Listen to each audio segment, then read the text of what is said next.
Story number one. A few years back, the three of us, me, my wife, and our then 4-year-old son, were crammed together in our queen bed. Our son had been telling us for days that his room was too cold at night, and he'd wake up shivering in tears.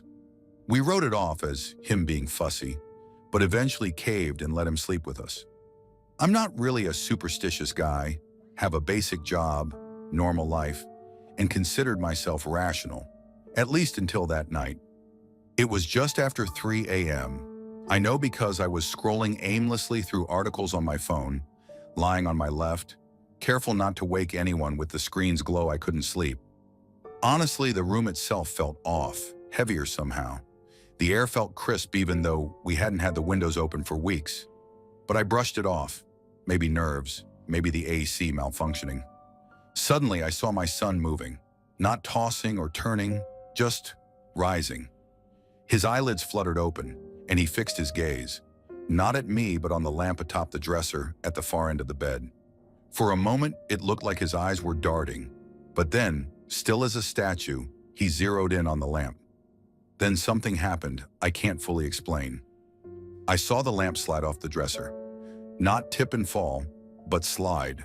Like someone unseen grabbed it and swept it off fast. The lamp hit the floor with a sharp crack and shattered. The crash snapped my wife awake. We locked terrified eyes, hearts thudding so hard I could actually hear mine. Before either of us could react, I glanced at my son. He was asleep. No sign of him having been up, eyes closed, little chest gently rising and falling like nothing happened. For a few minutes we sat upright, waiting to see if this was a prank, a fluke, something. Our son didn't move again. We were both shaking, but decided against cleaning up the lamp at 3 a.m., afraid if we got up we'd wake him or, honestly, disturb whatever mood had settled over the room. I tried to sleep but couldn't. 20 minutes, maybe 30, passed before I realized I was hearing something. A faint susurration, like distant voices leaking into the room. Not from outside, not from the radiator, but from inside, like the sound of two people speaking in the back of your mind. At first I thought I was just overtired, but then I saw my son again. He wasn't just sleeping, he was upright, crisscross applesauce. His face was turned toward the shattered lamp, or more accurately, where it had been his lips were moving, barely audible words tumbling out. It wasn't a language I recognized, not even nonsense nursery rhyme stuff. There was a rhythm, a cadence, like a chant. His voice, too monotonous and low for a child, chilled the room further. I tried to nudge my wife awake but felt rooted, incapable of reaching over. In those moments, my son turned his head slowly, and my heart nearly stopped. His eyes were huge, black, pools that didn't reflect a bit of light. No corneas, no whites, just bottomless black. The kind of gaze that feels ancient and utterly wrong in a kid's soft face. I might have blacked out for a second, because when I registered again, I looked at my wife. In the dimness, her nightshirt was soaked red, spreading across her back. It looked exactly like she had just been stabbed, over and over. I couldn't think. I scrambled up, panic surging through me, and grabbed at her, certain she had to be bleeding out right next to me. But when my hands touched her, she was dry. She woke up annoyed, confused, and asked why I was acting crazy. I whirled around. My son had laid back down, his eyes normal, and was giggling softly, as if something hilarious had just happened. My wife touched my face, both of us wide awake, confusion and fear playing between us. We were still processing when my son's laughter choked off into a single piercing shriek. The sound wasn't his scream, not the one I knew. It was dissonant, animal, pain and rage stitched together. He arched, limbs spasming, and then his body started contorting in jerky, unnatural ways. His bones made cracking sounds, short and sharp like twigs snapping underfoot. Not one or two, but every joint, every finger. I counted them, sick to my stomach. The noise was too real to ignore, echoing through the mattress. It only lasted a minute, but I swear time slowed, dragging out each second. Then suddenly, total stillness. His chest didn't rise or fall. There was no breath, no heartbeat, nothing. A limp, cold dull in the crook of my arm. I fumbled for my phone to call 911, hands shaking so badly I almost dropped it. But then he drew a ragged, deep breath, the kind you see people make in movies after nearly drowning. He blinked and eyed us blearily, yawned, then curled up and fell asleep. Not even a shiver of awareness on his face. The rest of the night stretched on, uneventful. We lay there, no one sleeping, just watching him and the shadows crawl around the room. I remember wondering if I was trapped in a nightmare or if my mind had finally cracked under stress. But in the morning, everything was fine. The broken lamp wasn't in shards across the floor. It was at the foot of the bed, looking untouched, as if someone had moved it there deliberately. There were no stains on my wife's shirt or sheets. Our son was bright-eyed, asking for toast like nothing happened. We combed the room for oddities. No blood, no glass, no evidence at all. We even checked the Nest camera in his old room just in case, but it had glitched out for hours, totally black. Ever since, I haven't been able to let it go. We tried to rationalize, maybe I was exhausted and hallucinating. Maybe my son had night terrors and sleepwalked, and we both got spooked by the coincidence of a falling lamp. Sleep deprivation does weird things. They say you see things. My wife, the biggest skeptic, says it was a collective nightmare, a trick of the light, a waking dream. I tried to believe her. But the bone cracking, the lamp sliding without being touched, the impossible blackness of those eyes, the blood that wasn't, the chanting voice under his breath, none of it fits a rational script, even now. We haven't had another night like it, but sometimes I wake up at 3 a.m., heart pounding, and stare at my son, sleeping peacefully, wondering if it'll start again. The lamp sits on the dresser, exactly where it was, never moved since. Occasionally, out of nowhere, my son mutters unfamiliar words in his sleep, just snippets, and the air goes cold. Maybe it's all explainable, sleep-deprived paranoia, brains misfiring under stress, or maybe that night's just a warning. Either way, I don't think I'll ever really sleep easy again. Story number 2. When we first moved into that house, the basement felt like a privilege. It was finished, dry, had its own little window, and a decent amount of privacy. Our eldest wanted it, naturally, and I didn't mind. Teenagers crave distance, and it seemed harmless enough to let him have it. For the first couple of years, nothing seemed wrong. Just the occasional comment from him about bad dreams, or that he'd been waking up at odd hours. I chalked it up to stress. School, hormones, too much late-night gaming. Everyone dreams strange things down in dark rooms, but gradually his dreams began sounding. Consistent, always involving a girl. Always standing at the foot of his bed. Always silent. He never told us much while living there, but when he finally moved out, he looked relieved in a way I couldn't explain. Not happy, just lighter. Then my middle son wanted the basement room. That's when everything started feeling off. It began with him complaining that the air felt heavier down there. He said it smelled damp and metallic even though there was no leak. The night he moved in, he came upstairs at 3 a.m., pale as chalk, saying he'd heard someone walking across the room when the lights were off. He described slow, dragging footsteps circling the bed, stopping right by the closet. I thought it was pipes or air ducts, or maybe even a raccoon stuck somewhere. I went down the next morning to check. The smell he mentioned, it was real, not damp, not mildew, more like rust and soil that had been left wet too long. I remember opening the closet door. It creaked slightly, like something unused but alive. There was nothing inside, just coats, a few boxes, and a half-broken mirror leaning against the wall. For weeks, he refused to sleep there alone. I tried being rational. Teenagers feed off fear. But then little things started happening even when no one was in the room. The light bulb over the stairwell leading down would flicker. Not die, just pulse faintly whenever someone passed by. The washing machine, which sat in the small utility nook near his room, would start running mid-cycle even when it was empty. Once, while folding laundry, I heard something faintly tapping from inside the closet. I remember freezing, thinking it was pipes expanding, but the taps weren't rhythmic like that. They came in slow sets of 3, as if mimicking a knock but from within the wall. We nailed the closet door shut that evening. My husband rolled his eyes at me. Said I was feeding into the boys' imaginations. But that night, while we were in bed, we both heard a long groan from below, like wood stretching or something shifting. He insisted it was the foundation settling. Maybe it was. I wanted it to be. Months passed. The basement stayed unused except for storage. Then one afternoon before Christmas, I went down there looking for decorations. The nails were gone. Every one of them. I don't even remember taking them out. The closet door hung slightly ajar, just a few inches. That same evening, I noticed muddy footprints near the bottom of the stairs. Barefoot, small, child-sized. No one in our family has feet that small anymore. When I mentioned it, my husband finally went down with a flashlight. He came back up 15 minutes later, saying he'd found the window cracked open. Probably neighborhood kids sneaking in, he said. But the window was barely large enough for a small animal to crawl through, let alone a child.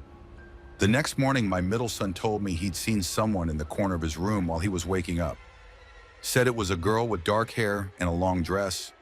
Said she didn't move, just stood there facing him. He covered his face, too terrified to look. When he peeked again, she was gone. He refused to stay in that room after that. I went down again after he left for school. The closet door was open wider this time, though I swear I'd left it closed. Inside, the mirror I'd leaned against the wall had somehow slid down and cracked across the middle. It looked like something had pressed hard against it. That was when I hung sage and sweetgrass near the window and the closet door. A friend told me it might clear the energy. I didn't believe in that stuff, but at that point, I was willing to humor anything that brought peace to my home. For a while, it seemed to help. The air smelled cleaner, lighter. But then one night, while doing laundry, I heard something that froze me completely. A child humming, very faint, behind the wall where the closet sat. The kind of soft, distracted humming that kids do when they're focused on something. I turned off the dryer just to make sure it wasn't some weird mechanical noise. But it continued, low and deliberate. I didn't tell anyone. I went upstairs, locked the basement door, and left the laundry undone. Weeks later, our eldest came home for Christmas. He went down to grab a chair from storage. A few minutes later, I heard him climb the stairs quickly.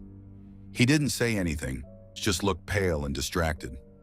I didn't press. After dinner, I caught him staring at the basement door. He asked if I'd ever had anything strange happen down there. I shrugged it off, but I could see something was bothering him. Later that night, I found him standing by the top of the basement steps, listening. He told me almost absently that he used to wake up with the closet door slightly open, sometimes seeing it move by itself. Said he'd seen that same girl twice, both times standing at the foot of his bed. I didn't tell him his brother had said the same thing. I didn't tell him about the humming or the footprints, or that sometimes, even now, I can hear the slow, deliberate creak of the basement door at odd hours, like it's being opened just enough for someone small to peek through. He left the next day. We keep the basement locked now. Not because I think something supernatural lives down there. Honestly, I don't know what I believe anymore. But because every time I open that door, the air feels wrong, like it's holding its breath. Sometimes when I pass by, I catch a faint smell, rust and wet earth. And I think about those years and that girl they both claimed to have seen.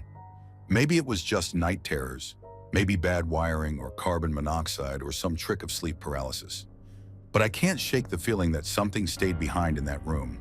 Something that watches through the crack of that closet door, waiting for someone new to move in. We've thought about renting the basement out. People keep asking. But every time I imagine a stranger sleeping down there, I hear that faint humming again. Slow, steady, coming from behind the wall. So I tell them the space isn't ready yet, and maybe deep down, I know it never will be. Story number 3.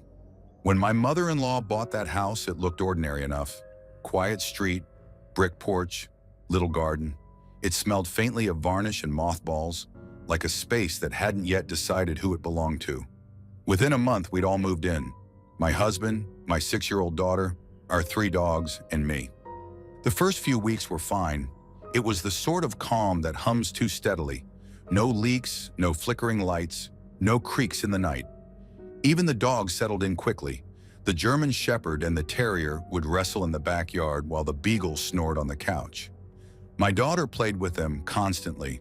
She said they liked her room best because it was the brightest. I didn't think much of it then. It was a Friday evening when the first thing happened. We were all sitting on the couch, backs to the hallway, watching a movie. My daughter got up to grab snacks. The house was dim except for the TV's blue light. I heard the soft scrape of her slippers fade into the kitchen, and then silence. Both the German Shepherd and the Terrier froze. Their ears went straight up, noses pointed toward the hallway. They stood there rigid, eyes locked on the dark corridor behind us. I saw my daughter standing next to them, just as still. It was as if the three of them had forgotten how to move. I turned around. The hallway was dark, completely still. I could barely make out the outlines of picture frames on the wall. I squinted, thinking maybe I'd catch movement, a shadow, a trick of the eye. Nothing. I turned back to the TV. But 5 minutes later, they were still staring. The dog's growls were low, almost trembling. My husband turned then too, annoyed, until we both saw it. The light switch on the hallway wall flipped itself upward. The bulb flickered on, humming faintly, as if the air itself had changed. The dogs erupted, barking like something was inside the house. My daughter screamed. I can still hear how shrill it sounded in that small room. It wasn't the kind of scream that comes from being startled. It was the kind that knows something. I tried telling myself it was electrical. Maybe a short circuit or static buildup from the old wiring. The house had some age to it. But that didn't explain the switch flipping or how the dogs avoided the hallway for the next 2 days like it was alive. A few weeks later, it happened again. Same movie night, same setup, same awful quiet. My daughter was tossing one of her many tennis balls down the hallway for the German Shepherd. The other dogs were dozing. I was half watching, half scrolling on my phone, when I realized they'd both gone still again. This time, though, the shepherd was wagging her tail. My daughter was smiling, her eyes fixed down the hallway like she was watching something fun unfold. She tilted her head and pointed. A single orange ball rolled out of the darkness, smooth, steady, deliberate.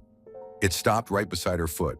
She giggled and said without looking at us that her new friend wanted to play too. The hair on my neck stood up so fast I could feel my skin tighten. The shepherd licked the ball once, whimpered, and then trotted away. My husband turned pale, and my mother-in-law quietly switched on every light in the house. After that, I couldn't unfeel the unease. The hallway grew colder at night, enough that you could see your breath if you stood there long. The light bulb buzzed faintly even when it was off. Once I noticed the family photos on the wall had shifted slightly, as if someone had been touching them. Then came my daughter's dreams. She told me in that half-asleep voice kids use when they're too tired to make up stories, that she saw the house on fire every night that we were all inside it, unable to open the doors. She'd wake up sweating, smelling faintly of smoke. I comforted her, but my chest stayed tight for hours after. 3 quiet weeks followed. I convinced myself we were fine.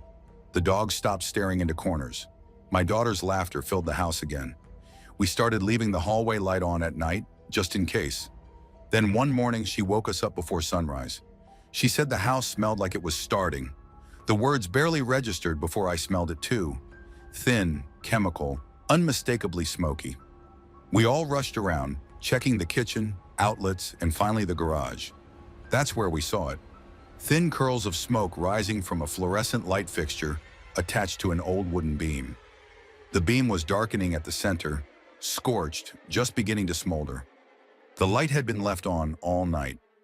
I realized the fixture was screwed directly into the dry rafter, probably decades ago. If my daughter hadn't woken us, the fire might have spread.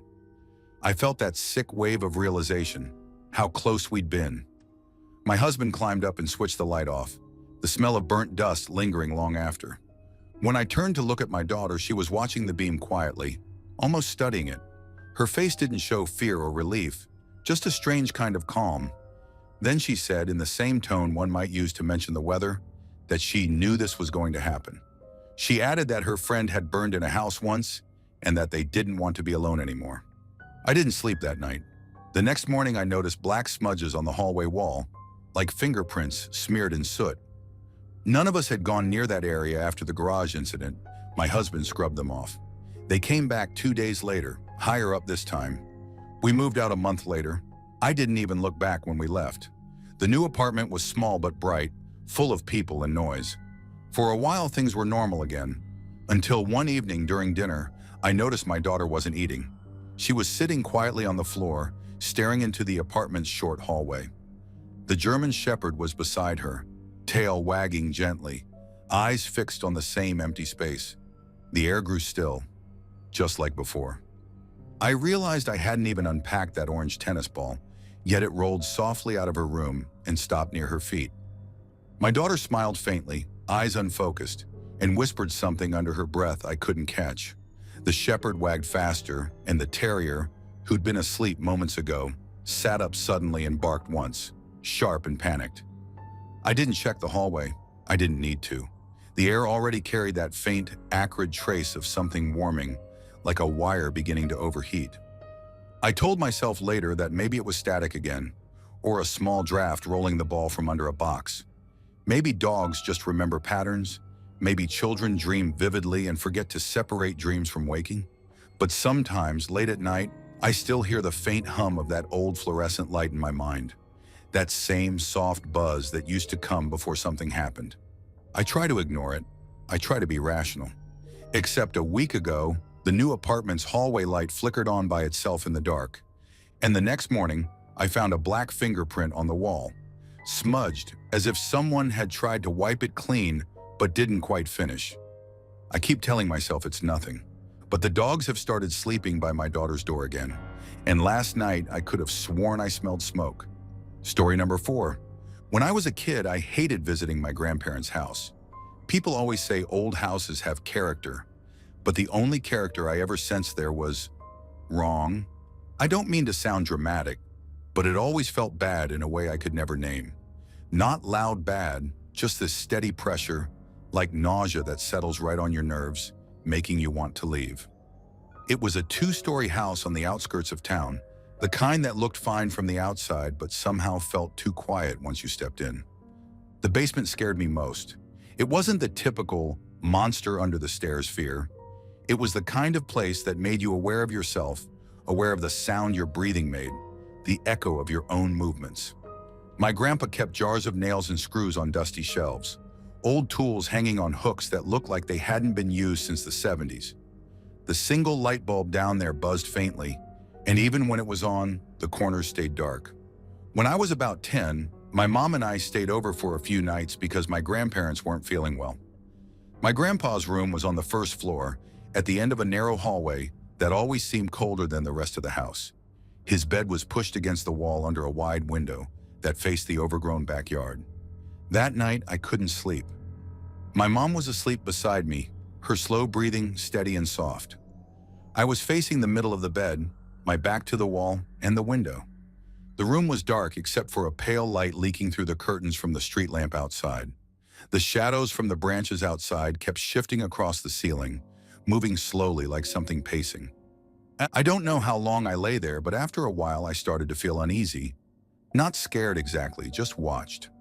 I kept trying to convince myself it was just the strange sounds of the old house, the faint ticking from the radiator, the occasional creak of wood expanding in the cold. But there was something else, something quieter, almost deliberate, like the faint drag of fabric on wood or a soft tap every now and then. And then it happened. 2 short, distinct pokes on the back of my head, not a tickle or a brush, actual pressure, quick and firm, like someone pressing a finger through the blanket. I froze instantly. My entire body went rigid. My first thought was that my mom must have moved, but her breathing hadn't changed. I could hear her faint snores. Completely oblivious, I told myself. Maybe I'd imagined it. Maybe it was my hair catching on the sheet or a muscle twitching. But before I could finish that thought, there was another, not a poke this time, but a shift in the air. A faint dip in the mattress near the wall, like someone tiny had leaned their weight there. I didn't move the rest of the night. My eyes stayed open, watching the ceiling. The faint glow from the streetlight made the room feel frozen in some strange half-light. Every few minutes, I thought I heard a small rustle from behind me. Something brushing against the wall, something dry and hesitant. In the morning, nothing seemed out of place. The window was closed, the bed undisturbed. I tried to tell my mom about it, but she laughed it off, saying it was probably my imagination. Maybe it was, but that sensation of being poked, that specific physical feeling, never left me. Years passed, and we stopped visiting that house after my grandparents passed away. It was eventually sold, but for some reason, I found myself driving by it years later, when I was in my late 20s. The new owners had repainted it a cheerful yellow, trimmed the bushes, added wind chimes near the porch. It looked normal, too normal. I almost convinced myself that whatever I'd felt back then was just childhood nerves. Almost. A few months after that drive, my mom gave me an old box of my grandparents' things. Most of it was junk: expired medicine, faded photographs, letters that smelled of mildew. At the bottom, I found a small rusted tin box with no label. Inside were a few odd trinkets: buttons, safety pins, and a single Polaroid photo. The picture showed the bedroom we'd slept in. Same window, same wallpaper. But what caught my eye wasn't the bed. It was the wall behind it. In the photo, the wallpaper seemed to be peeling away in one section, and beneath it, I could faintly see what looked like an outline drawn in chalk. A shape, small, childlike, and two dark smudges above it, like eye sockets. I stared at that picture for a long time before I realized something else. The angle of the shot was from the bed. Someone had taken the picture while lying down. That night, I couldn't sleep. Around 3 a.m., I woke up to a faint tapping sound, slow and irregular. It seemed to be coming from the wall behind my headboard. My rational mind jumped to pipes or mice, but the sound wasn't scurrying or mechanical. It was like the sound of knuckles on hollow wood. I moved my head slightly and the noise stopped. I lay still for several minutes, heart hammering, telling myself it was just old plumbing. Then from the darkness came the faintest sensation, the lightest push against the back of my head. Just once. I sat up instantly, turned on the lamp. Nothing. The next morning, I moved my bed away from the wall. Behind it, the paint had a small, discolored patch, maybe from dampness. I scrubbed it clean, convinced myself I'd imagined everything. Sometimes, late at night, I'd hear faint scratching sounds, rhythmic and patient, like something tracing a line beneath the wall. I tried recording it once, but every playback was silent. Eventually, I moved apartments. I told myself it was all stress, the brain's way of finding patterns where there are none. But I still have that Polaroid, and every time I look at it, I notice something new. Last week, I swear I saw a faint blur behind the drawn outline in the photo, like a hand pressed against the wall from the other side. It could just be aging film, of course. That's the easy explanation. Still, I can't help noticing that when I keep the photo face down on my nightstand, I sleep fine. But when it's face up, when that faint outline is staring up from under the glass, I sometimes wake up in the middle of the night with that familiar sensation. A gentle, deliberate poke at the back of my head. Twice. I haven't turned around to check. Not once. I don't have proof, and I don't have answers. Just that memory, those deliberate, ice-cold pokes, and the knowledge that, somewhere out there, not everything fits into reason, and that's what stays with me, lingering on nights when even the dark feels too full. Story number 5. I've never figured out what actually happened to me that night, and honestly, I don't expect anyone else to believe me either. Growing up, I was normal. No head injuries, no history of sleepwalking, nothing weird except for the slightly run-down suburb I called home. My parents loved the alarm system more than anything. Old, ugly beige boxes by every door and window, perpetually beeping until you typed in the code. Every night, 10 p.m., Dad would walk through and set it. You couldn't even open a window a crack without it shrieking like a banshee. On this particular night, life was boring as ever. Parents said goodnight, tucked me in real tight the way they always did. My last memory was of my dad's hand smoothing the sheets by my feet, and then the warm hum of the house as I drifted off. No wind outside, no traffic. Just that numb, settled darkness settling in like always. Somewhere between then and the next morning, something changed. I became aware slowly of a strange, earthy smell mixing with something sharp, metallic, almost exactly like cut grass and old coins. The next thing my brain clocked was the hard wood beneath me, bumpy under my shoulder blades. There was a cold dampness, and the inside of my mouth was bone dry, so much so that every swallow cracked like tearing paper. It was dark except for thin, bluish-gray light peeking through slats by my feet. I lay still, thinking I was at home. I must be, right? But stretching out a hand, I touched a corrugated wall and a rusty latch and realized I was nowhere normal at all. It took a moment before I recognized the place. The backyard shed, about 30 feet from my house. The air inside was thick and musty, almost sweet in some sick way. My hands closed around something, a shovel and some twine, sticky and dirty. Nothing made sense. My sheets were gone. Instead, my bare feet scraped against the freezing floor.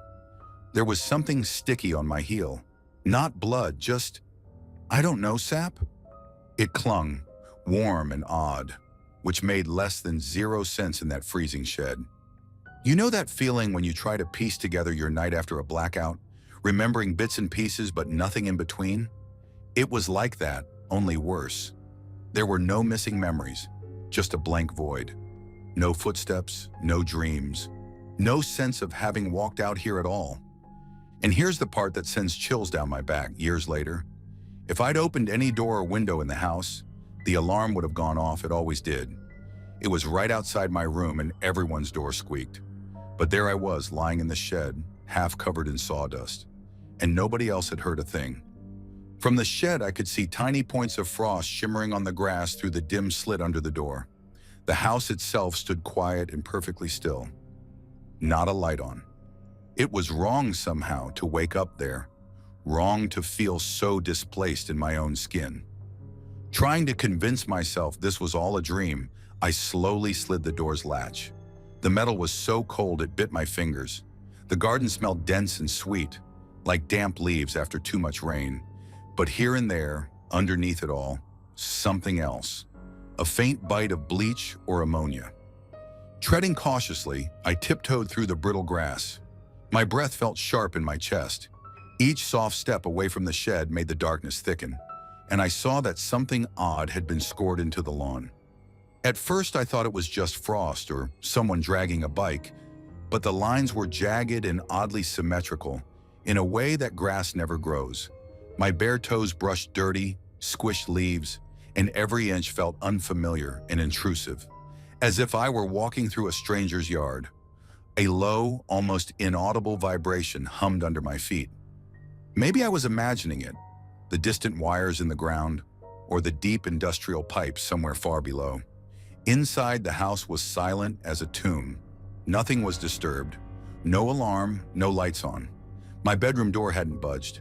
My covers were thrown back, but the window was locked on the inside, and there wasn't a sign that anyone had opened it.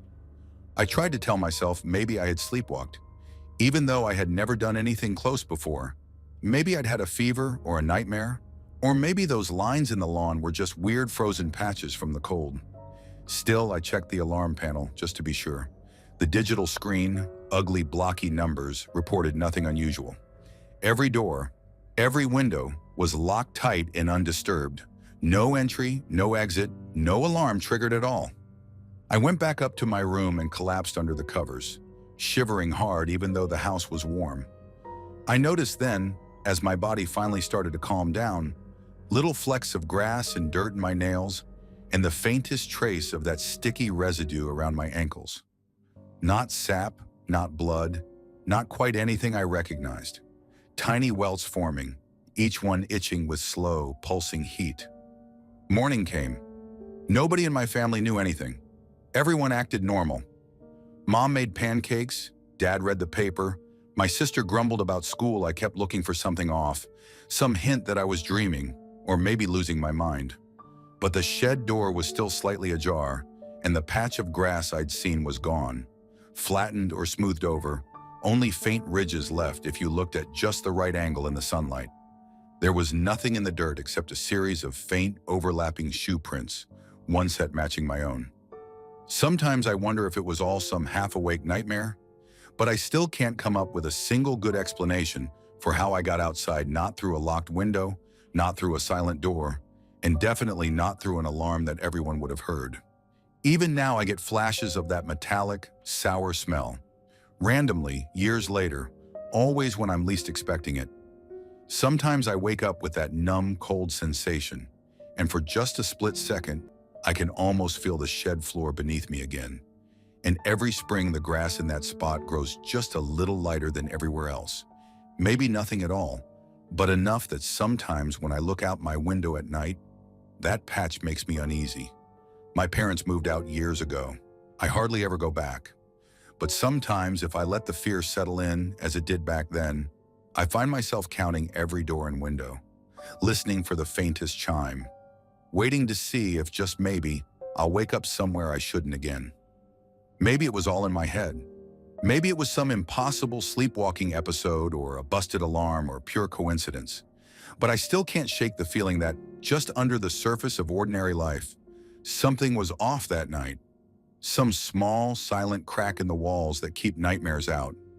And sometimes I worry that one night I'll slip through again. Story number 6. This is something I rarely talk about, mostly because every time I try, people rationalize it away, or laugh about how fever dreams mess with kids, or offer up some explanation I've heard a dozen times. And yeah, I get it. I'd think I made it up too if it hadn't happened to me. I was somewhere between 5 and 7 years old, still small enough to end up sandwiched between my parents some nights. I don't remember why I'd climbed into their bed that evening. Maybe nightmares, maybe a thunderstorm, maybe just one of those nights where the shadows felt heavy in my own room. We lived in a perfectly normal house in a perfectly normal suburban neighborhood. Everything quiet, uneventful. The whole thing started when I woke up in the darkness of their room. The curtain was drawn half open, the orange haze of the streetlight painting lines across the carpet. My eyes landed on the old digital clock on the dresser. 4:11 a.m. I remember the numbers exactly. The closet door creaked softly from the air vent kicking on. For a second, I thought maybe that was what had woken me. But there was a heaviness in the air, the sound of my parents breathing, rhythmic on either side of me, and then an odd, almost metallic scent. That's when I saw him. At first, just a tall shadow standing stock still at the far end of the room. Bathed in that fuzzy orange streetlight, he was hunched, like he'd been there a long time. One bony hand braced against the windowsill. It wasn't the generic boogeyman shape. No fedora, no slasher villain mold. Just a tall, robed figure, wool brown and all full of coarse folds, the hood pooling around wide, sloping shoulders. He had the height and build of someone big, maybe 6 feet 4 inches or more, but he looked dried out, drained. I tried to tell myself I was imagining details, but the fact is, even in the partial light, it was all strangely clear. When I started to rise, the bed sheets rough against my palm, the figure moved. He didn't jerk or startle, just turned his head toward me, very slow, and I felt pure animal-level cold scuttle down my back. The face was wrong. Real, but wrong in a way my 5-year-old mind couldn't process. The skin had a colorless, waxy look, pure white but soft, squishing in on itself like old bread dough, pulled down into the weirdest sharp, unnatural chin I'd ever seen. It seemed to drip right off the bones beneath, lines and grooves etched deep as if gravity pulled the whole face down, and the mouth just hung open, round and slack, as if he'd forgotten how to close it. His eyes were etched wide, bugged out and shining in the streetlight, pitch dark but glimmering, like he was frozen in alarm. Not angry, not threatening, just startled, like he'd been caught somewhere he shouldn't be. Even as a little kid, I knew adult faces didn't move or look that way. I'd never seen that kind of fear. Not on someone real, anyway.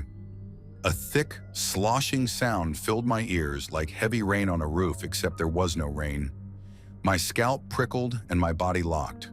My tongue was glued to the roof of my mouth, and I realized I could smell something else now too. Sweet and old and breathy, like fruit left out too long. I honestly thought for a split second I might throw up. The thing watched me. I watched it. I don't know how long that actually lasted. My hands balled up in the comforter, my feet frozen as if the weight of his stare pressed them flat to the mattress.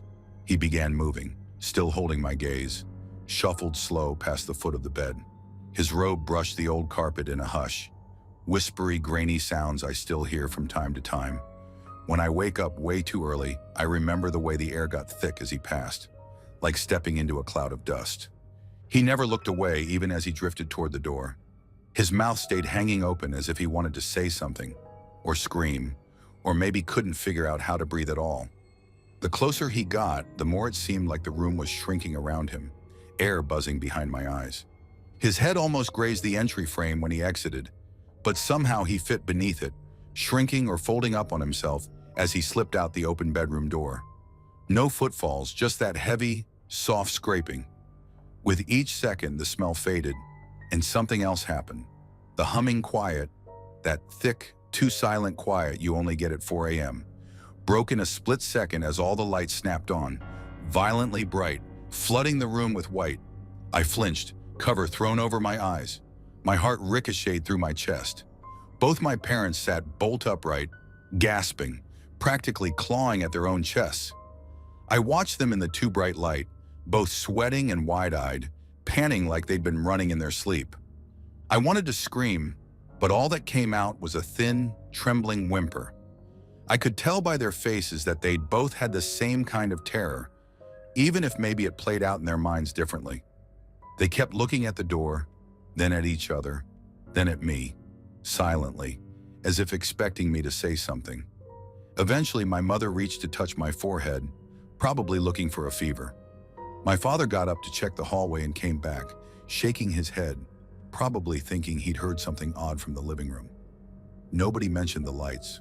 A couple hours later, the sun came up, and everything looked normal. My parents eventually brushed it off, blaming a bad dream or nerves. The lights, according to Dad, had just been on a fritz for weeks. He pointed to the switch, which was old and wobbly. As for the figure, I got all the standard adult answers: shadow play, sleep paralysis, night terrors, overactive imagination. I played along. But there were only a couple things I couldn't explain away. First, my parents had both woken up as violently as I did, but they'd never asked what I'd seen, not even once. Second, over the next week, I found 4 faint, greasy smudges along the baseboards leading away from the bedroom door, almost shaped like trailing pointed fingers. I told myself it could have been anything. Oil from our skin, someone tracking in something from the garage. But I never forgot the closeness of that face, or the way the air went strange as he left. Sometimes when I can't sleep, I replay the whole thing again and again and try to make sense of it. No matter how many adult explanations I turn over in my head, I still can't shake the feeling that, whatever or whoever that was, he'd been watching something out there until he noticed I was watching him too. And the scariest part is, sometimes at night, even all these years later, I hear that soft, grainy shuffling in the hallway, and I'm right back in that bed, holding my breath, waiting for him to stop at the door. Story number 7. I've always tried to be a logical person and reframe my odd experiences, but this one from my childhood in South Korea, it sticks like something greasy under my skin, so I figured venting it out here might help. It's not dramatic or theatrical like what you see in movies, but it's never left me. This was back when I was maybe 8 or 9, and we lived in a countryside house, big but not in a flashy way. It had an old courtyard paved with cracked stones, a metal gate that shrieked if you slid it too fast, bad lighting outside, one lonely street lamp that cast a yellowish bruise over everything and managed somehow to make things darker rather than brighter. The air was always thick with the smell of earth and hay, especially at night. One evening, my family had just come back from the big supermarket in town, and since I was the youngest, I ended up being the last one lugging bags in from the trunk. I don't know why, but I always liked being out in the courtyard alone at night. Well, until this happened. I was shutting the gate behind me, arms full of groceries, and as I clicked the lock, this snap of cold shot up my spine. Like standing waist deep in ice water, but only for a split second, everything felt denser somehow, like sound was being sucked out of the air. I turned around, expecting to see maybe a neighbor or a stray dog. Instead, floating in the center of the courtyard was this human-like shape made of blue, white, and a sort of shimmering. like the after image you get if someone takes a flash photo in the dark, but way brighter and hanging there, as if pinned up by invisible wires.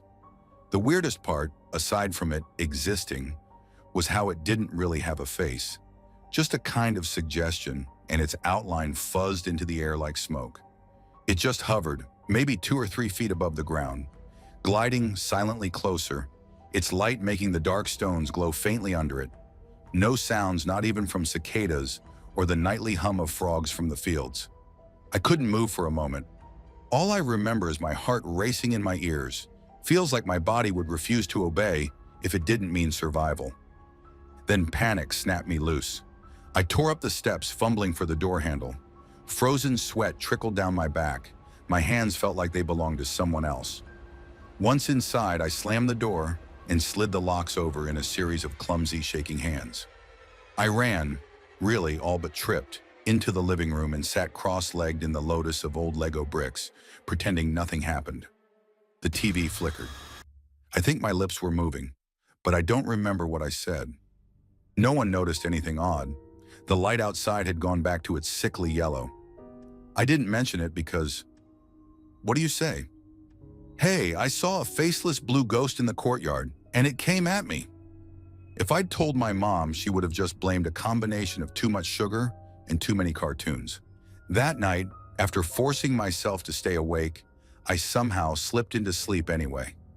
I remember almost everything from the dream. My mother was gone, no sign of her in the house, just me wandering from room to room. I went out into the brisk, dew-heavy morning. The grass was sharp and damp under my bare feet. I started looking, calling for her, feeling this vast open nothingness around me, like every direction was a wrong turn. Somehow I ended up at a hill I recognized, the one past the rice fields that kids weren't supposed to go to after dark.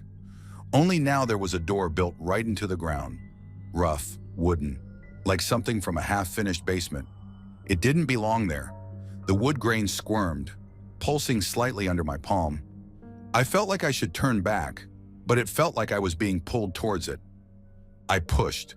The door didn't swing, it exploded open. Wind blasted out hot and foul, thick with screaming, burning metal and rotting flesh. Creatures poured out, twisted, shrieking things made of hands and blind gaping faces. The sky went red, and the air felt like it prickled inside my ears. For a split second, they dragged my perspective with them, pulled toward the darkness bubbling inside the door. The only thing I remember clearly is one of the creatures had a glowing, faceless blur for a head, the same electric blue from the courtyard. I woke up soaked in sweat, heart jabbing so hard I thought I'd puke. My mother was in the kitchen making rice, perfectly fine. She said I'd wet my sheets from drinking too much water with dinner, and that was the end of that. But after that night, I started noticing other things. Small, off-key details, like a song going off-key while everyone else keeps singing. Sometimes going back in from the courtyard after dusk, I'd smell something like static electricity, ozone and burnt hair. Just for a split second. Occasionally, the motion sensor porch light would flicker blue for no reason, even with nobody moving. Late at night, I'd hear what sounded like footsteps on gravel when all the windows were closed, but when I'd peek outside, the yard would be empty, except for the wind. Car headlights passing on the street would sometimes reflect off something high up in the darkness, something that seemed to pull the night tighter around it before dissolving into air. At least twice, I woke up and thought I saw a soft blue haze sliding across the ceiling, only for it to vanish when I blinked and groped for the light.